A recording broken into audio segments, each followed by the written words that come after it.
Atelier Ryza represents a lot of new things for the Atelier series. A new kind of protagonist, upgraded systems and visuals, Ryza attempts to take many of its long-running features to the next level, and in my eyes is a success, as it feels like the best and highest quality Atelier game I've played. Its party of lovable town underdogs looking to explore the world makes for a group that makes you want to follow their adventure-filled story, and the many upgrades to Atelier's core crafting and RPG mechanics makes Ryza an Atelier with a much better pace that encourages exploration, with its story and mechanics moving in a quicker way that makes it easy to get immersed in its world. These improvements in the beautiful world helps Ryza be the type of Atelier I always hoped would exist. A balance of rich crafting and RPG mechanics delivered in an immersive and exciting way that makes Atelier Ryza, Ever Darkness, and the Secret Hideout feel like a truly worthwhile creation that I want to keep adventuring in.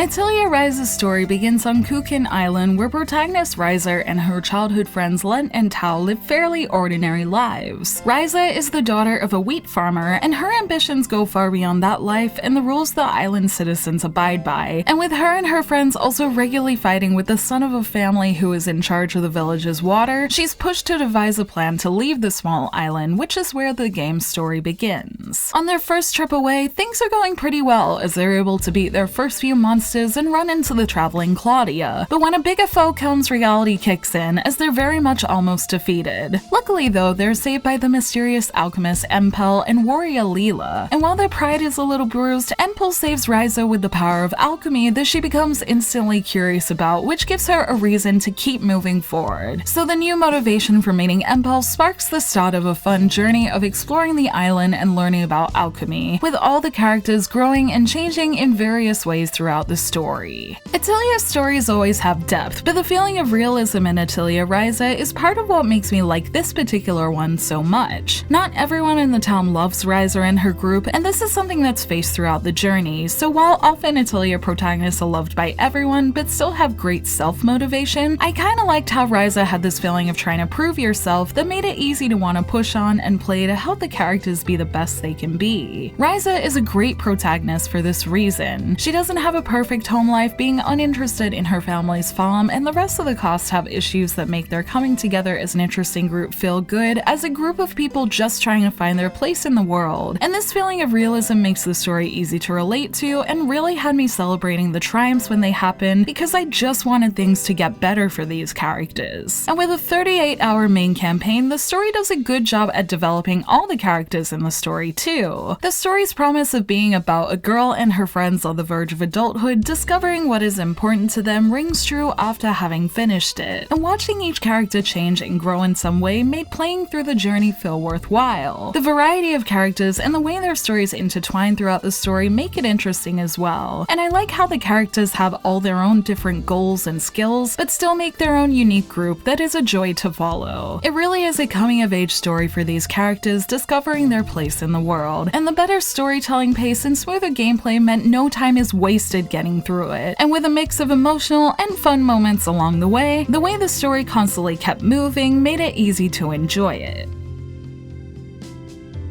Like other Atelier games, with a new Atelier world comes new systems, with the gathering, synthesis, and battle systems having all been revised for Ryza in ways that make them more intuitive and easy to use. The synthesis system that is a big focus of Atelier games has been largely redone to have a more visual element to it that is very reminiscent of a skill tree. This new synthesis style lets you see exactly what the material you're putting in is doing to the item you're making, with everything labeled and laid out clearly, allowing you to prioritize the effects and qualities you want more easily as you link nodes to get to them. There's also the cool fact that you can now take a path on many of these skill trees to unlock new recipes, which makes so much sense for Atelier, as there's often a point in the story where the alchemist has to learn to alter or create their own recipes. Now it's right there on the chart from the start that makes what was often a plot point a fun mechanic to unlock on its own, and is probably what I'll spend many hours post-game doing, as the existence of these recipes are good at teasing you with stronger items you won't be able to make until you're your alchemy level is higher, which I liked a lot as it always gave me something to look forward to. Another addition to Synthesis I like are the item rebuild and the gem reduction systems. The gem reduction system is a much more streamlined version of the reduction system from spin-off title Nelke and the Legendary Alchemist, where you can get rid of the items you may not be using in your inventory and turn them into gems. These gems can then be taken and put back into something you've already synthesized to help unlock links on an item chart that you maybe didn't have enough turns to unlock in the first place, allowing you to perfect items and turn your very first ones into great ones rather than just having them sitting in your inventory like in other games. This feels like a much better system, as you never feel like you've wasted your materials if you messed up an item. You can always go back and put more in to fix it, which is a feature I'd never thought of for Atelier but makes so much sense. This idea of not wasting your items is also incorporated into battle with the new core charge system, where instead of filling your basket with multiple of your best items, the core system means you only have to equip a few of each, and while you can't bring everything but the kitchen sink into battle like in many Ateliers, you can use your best items many times as long as you're willing to sacrifice another during battle to get more core charges. The best part of this system is that you don't ever permanently lose your items from battle. Once you rest or go back to the Atelier, they're ready to be used again, making it less about making 1,000 bombs to take into battle and more about making the best items you can that makes every synthesis you do feel significant and more worth putting some care into. The core charge feature is a part of the heavily revamped battle system of Ryza, with a new active battle system present in place of the turn-based system players might be used to, and this new system works surprisingly well. The system should make sense to anyone who's played with an ATB system before. As battle progresses, you can see characters' turns actively moving down the timeline and continuing to move as you consider which move to make with your active character, making things feel much more fast-paced when compared to previous titles. While it looks like there's a lot going on when watching it, I was glad when actually playing it wasn't overwhelming and feels very smooth to use. At first I found it a little difficult since I was trying to switch between every character to try and control everyone's moves like I would in a turn-based game, but this system seems to be designed with the idea of just sticking to one character at a time in mind, with the fact that other members will issue commands with the benefit of doing a special attack if you decide to listen to them, and as long as you do a mix of your own strategy and theirs, it's easy to do well just by sticking to one character and simplifies a lot of the quick decision making if you're ever unsure what to do. Another new part of the active system is the tactics level system. Every attack or command you make nets you the AP you need to use skills, and you can either use skills right away, use an item to gain more AP, or level up tactics to make skills even stronger for the next time you plan to use them, with most attacks having improvements that come in at different tactic levels. This is again another quick decision to make in battle, but as I said, usually the orders characters are giving makes this easy, with certain attacks gaining the debuffs that might match an order once you level them up, so considering all of these things help to keep battles engaging, and I like how they're balanced out with the orders giving you hints to keep all the decision making from feeling like too much. One thing that hasn't changed from battles is how it nets you materials, but if you want to get the most materials, you'll need to use the gathering system that has been improved in multiple ways to help you get what you need easily. You can still just pick up items that are in areas by pressing the check button when it pops up, but if you see something glowing, that means you can use a tool to collect the item, and depending which tool you use, you can get a different material. With for example the scythe getting the flowers off a pillar in this clip, but then the staff getting the sand and the rubble instead. Other than making for a much more active and interesting way to gather, it truly does make it a lot easier to find the material you're looking for. If you're on the synthesis screen and realize you're missing something, you can hit a couple of buttons to quickly get into the guide to see not only which area the item's in, but also the tool you need to get it. And the times I followed this advice, I found what I was looking for in a pretty short amount of time. I was able to progress with what I wanted to do without passing too much time, just because the hint of which tool I had to use really helped narrow down my options. And that's the main thing I found with Atelier Ryza. Before, Atelier was very much my sit back and relax game, as things always took a little bit of time to battle, craft, and collect, and I never really minded, but the more active elements make doing all these things I already love doing so much quicker, meaning I can achieve a lot more in my playtime, and it makes it more immersive since these changes really do allow you to get into its systems. The game is constantly rewarding you for the work you put into it, rather than how in other Ateliers you might be crossing your fingers hoping you get what you need. And whether it's using its battle, gathering, or synthesis systems to do something, all of them work together much better this time round just because of how much better and smoother they've become to use in this entry. Aside from these main systems, there were a few other ones I enjoyed in Ryza as well. I really liked how the quest system took time to give multiple NPCs in the village personality. I also really liked the way the world map at the Atelier encouraged exploration with its treasure hunts and location logs, which are a good way to add a personal touch to your Atelier journey by letting you have whichever Ryza party member you like write a little note about the place you've already explored, and partner this with being able to decorate your Atelier as well. It's cool that you can really feel like this is an experience of your own. All of these things, along with mastering synthesis, battle, and exploring, can have you easily lose hours and hours in Ryza. And with these extra features and plenty of recipes to still unlock, there's still so much I want to do in the smoother and better Atelier world, and the new and smooth systems makes it feel like one day I just might be able to do everything.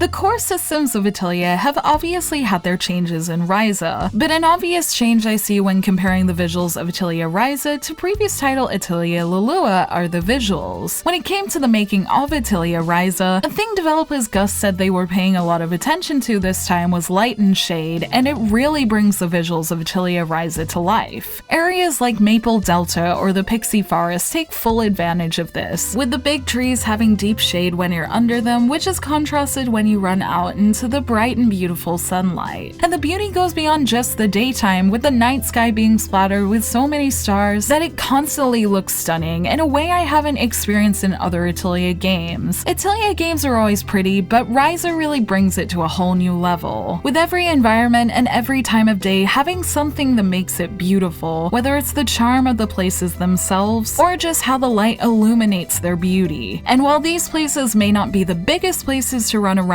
in, the beautiful maps were different enough from one another to make exploring each one feel worthwhile, and with hidden treasure and bosses to find in many, there's always good reason to discover each place and its own beautiful visuals. I was also pleased to see that this still rings true for the Switch version as well, with the Switch version having a small bit of loading time after cutscenes, but then running smoothly and looking good with well-highlighted textures that makes it look beautiful on both console and handheld mode, even if I do think the PS4 version looks that little bit better with characters and textures looking that bit sharper and blending a little nicer. But the Switch version certainly isn't a bad option if you're looking for a title that has gameplay that really suits a portable. Visuals aside, another thing that was different from previous Ateliers that may be a pro or con for longtime players were the lack of character events as side content. Character arcs are fleshed out well enough in the main story, however, side event unlocking is arguably its own part of the gameplay loop in other Atelier games. This time round though, while there are a few random events that popped up here and there depending when I went somewhere on the map or if I decided to talk to a character at a certain time, it's a lot less than the feeling of unlocking scene after scene in older Atelier games almost every screen you go to, and the lack of these events in Ryza definitely made a change to the way its story flowed. In saying that, it does also make the actual flow of story and gameplay feel a lot smoother and focused, as the side events could pop up at really random times in other games, so I can see why this change was ultimately made, and while I think it's mostly for the best for the sake of the story flow, it is something to keep in mind if this is something you love about Atelier games. But one thing that was better in all story and side events in Ryza was the localization, which I'm very happy to say has stepped up since previous Ateliers, even from this year. I only found one localization error, and it was towards the end of the story in an optional scene, so it's possible others won't even see it, and unless I missed some, I was so happy to go through the story this time round without being distracted by typos and whatnot. This is something I've been hoping would improve in Koei Tecmo's localizations, and I'm very happy to see it better in this one, as it really does contribute to this Atelier feeling like a better quality one. It's improvements like this, the smoothness of its storytelling, and new and more engaging systems that makes it feel like the overall player experience has improved a lot in this Atelier and should make it more accessible for a new audience. this. It's a game full of plenty of story and charm and a visually stunning world that I loved playing through, and with Ryza being a more popular entry in the series, I think these quality of life changes will help people enjoy the explorable, wonderful world that Atelier Ryza has to offer.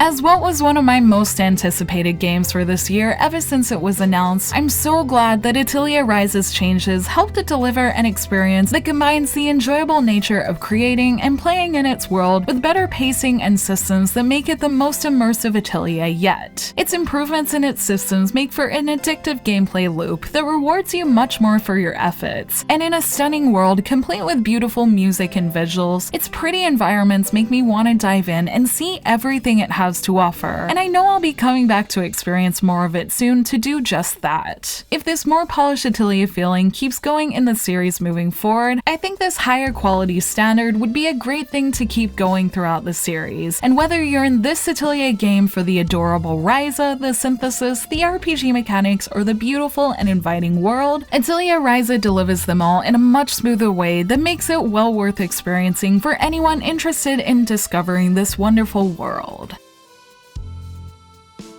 Thank you for watching this video. Let me know in the comments below if you've tried Atelier Ryza, and if you have, what did you think of it? You can like and share this video if you enjoyed it, subscribe to my channel for more JRPG content like this, and ring that bell to get notifications on whenever I post so you don't miss a thing. You can check out more videos here, and you can find me on social media on Twitter, Facebook, and Instagram, all at JRPG Jungle. Links to those will be in the description below, and until next time, thank you, bye!